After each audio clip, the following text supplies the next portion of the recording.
প্ৰচণ্ড গৰমে দহিছে ৰাজ্য আৰু কৃষকসকলৰ মাজতো এতিয়া হাহাকাৰময় পৰিৱেশ। কাৰণ বৰষুণৰ অভাৱৰ বাবে খেতি পথাৰসমূহ খৰাং হৈ পৰিছে আৰু তেওঁলোকে যিহেতু কঠীয়া সিঁচাৰ সময় আৰু কঠীয়া সিঁচাৰ সময়ছোৱাত যিহেতু বৰষুণৰ অভাৱৰ বাবেই পথাৰসমূহ এতিয়া খৰাং হৈ পৰিছে, উদং হৈ আছে। এতিয়ালৈকে খেতিয়কসকলে তেওঁলোকৰ কাম কৰিব পৰা নাই। প্ৰথমে কিছু দৃশ্য দেখুৱাব বিচাৰিছোঁ। এয়া হৈছে বঙাইগাঁও জিলাৰ চিজন গ্ৰামৰ চিল্লাপাৰা দৃশ্য আৰু চিল্লাপাৰা পথাৰৰ যিসমূহ দৃশ্য দেখিছে ND24 দৰ্শকসকলক দেখাব বিচাৰিছোঁ যে এই গোটেই পথাৰখন এতিয়ালৈকে তেওঁলোকে কঠীয়া সিঁচিব পৰা নাই। কাৰণ বৰষুণৰ অভাৱৰ বাবেই তেওঁলোকে এতিয়ালৈকে সিঁচিব পৰা নাই। কাৰণ বৰষুণৰ ওপৰতে নিৰ্ভৰশীল এই দুখীয়া কৃষকসকল। আৰু এইদৰে তেওঁলোকে যদিও বৰষুণৰ অভাৱৰ বাবে এই ইমান দিনে জেঠ মাহ আহি পালেহি আৰু জেঠ মাহতো তেওঁলোকে কঠীয়া সিঁচাব যিহেতু পৰা নাই, তেওঁলোকে মেচিন লগাই পানী ব্যৱস্থা কৰিবলৈ চেষ্টা কৰিছে। মই দৃশ্য দেখুৱাইছোঁ ND24 দৰ্শকসকলক। আৰু এইদৰে আৰু যিসকল কৃষক ইয়াত উপস্থিত আছে তেওঁলোকৰ সৈতে কথা পাতিম। তেওঁলোকে কি কাৰণে কিহৰ যিহেতু কঠীয়া সিঁচিব পৰা নাই, আপোনাৰ কাষলৈ আহিব বিচাৰিছোঁ।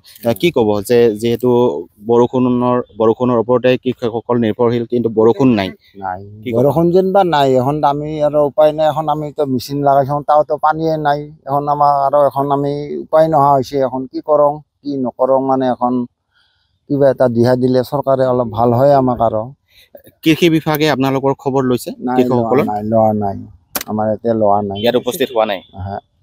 কোনো কৃষি বিভাগ বিষয়া আহি পোৱা নাই আমাৰ। এতিয়া কি বিচাৰে আপোনালোকে কৃষকসকল? যদি বৰষুণ নাহে তেনেহ'লে আপোনালোক কঠীয়া সিঁচিব নোৱাৰিব। অলপ পাৰাত দিগদাৰ হ'ব, আমাক অলপ বৰিং থৰিং কৰি দিয়ে। যদি মেচিনেৰ কিবা এটা পানী যোগান এটা বৰিং থৰিং পুঁতে দিয়ে সকলো ৰাইজৰে হেৰি কাৰণে উপকাৰৰ কাৰণে। আমাৰ একলাৰেতো নহয়, এইখিনি বাকীখিনি ৰাইজৰো কাম হ'ব। আৰু হয়, উল্লেখ কৰিব লাগিব যে কৃষকসকলে উল্লেখ কৰিছে যে বৰষুণৰ অভাৱৰ বাবে যিহেতু কঠীয়া সিঁচিব পৰা নাই আৰু কৃষি বিভাগ যিহেতু আছে, কৃষি বিভাগৰ তেওঁলোক বিষয়াসকল এতিয়ালৈকে খেতিয়কসকলৰ খবৰ ল'বলৈ তেওঁলোকে সময় পোৱা নাই। তেওঁলোকে আহি উপস্থিত হোৱা নাই খেতি পথাৰসমূহত আৰু তেওঁলোকে যথেষ্ট অসুবিধাৰ সন্মুখীন হ'বলগীয়া হৈছে কৃষকসকল।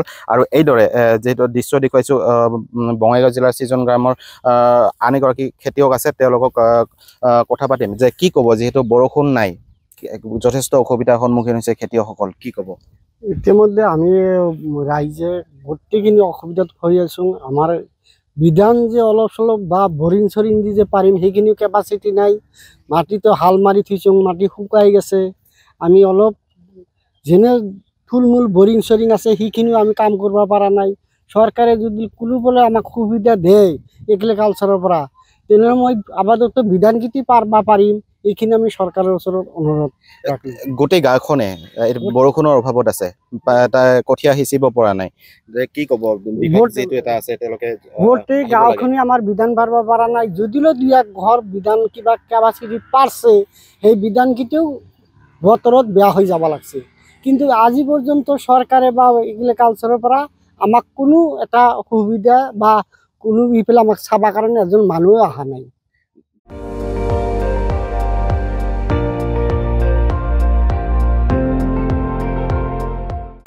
আপুনি চাই আছে ND24, সৰ্বশ্ৰেষ্ঠ নহয় সৰ্বোত্তমৰ দৌৰ।